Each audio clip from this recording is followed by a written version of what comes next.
ఒక రైలు ప్రమాదంలో ఒక కాలును కోల్పోయిన యువతి.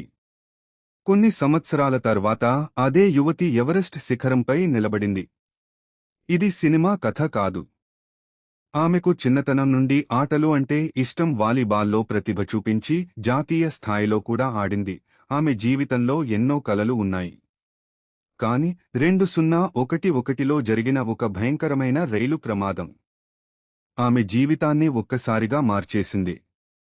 రైలులో ప్రయాణిస్తున్న సమయంలో దొంగతనానికి ప్రతిఘటించిన ఆమెను కదులుతున్న రైలు నుంచి బయటకు తోసేశారు. ఆమె రైల్వే పట్టాలపై పడిపోయింది.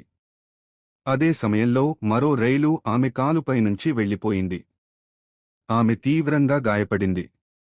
చివరికి ఆమె ఒక కాలును కోల్పోయింది. ఆసుపత్రి మంచంపై ఉన్నప్పుడు ఇక నా జీవితం ఎలా ఉంటుంది? నేను మళ్లీ నడవగలనా? అనే ప్రశ్నలు ఆమెను వెంటాడాయి. కాని అక్కడే ఆమె ఒక నిర్ణయం తీసుకుంది. నేను జాలి కోసం జీవించను.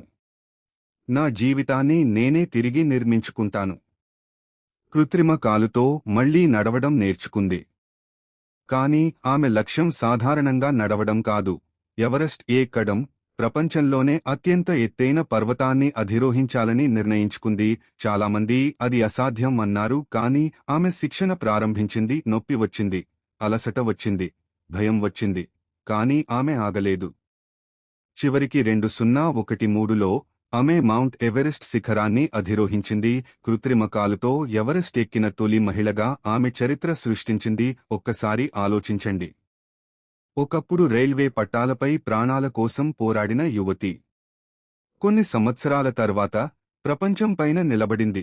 ఆమె ఎవరెస్ట్ను మాత్రమే జయించలేదు, తనపై విధించిన పరిమితులను జయించింది. మీ జీవితంలో కూడా ఎంత పెద్ద సమస్య వచ్చినా నా కథ ఇక్కడితో ముగిసింది అని అనుకోకండి. ఎందుకంటే కొన్నిసార్లు మన జీవితంలో అతిపెద్ద ఓటమి మన జీవితంలోనే అతిపెద్ద విజయానికి మొదటి అడుగు అవుతుంది.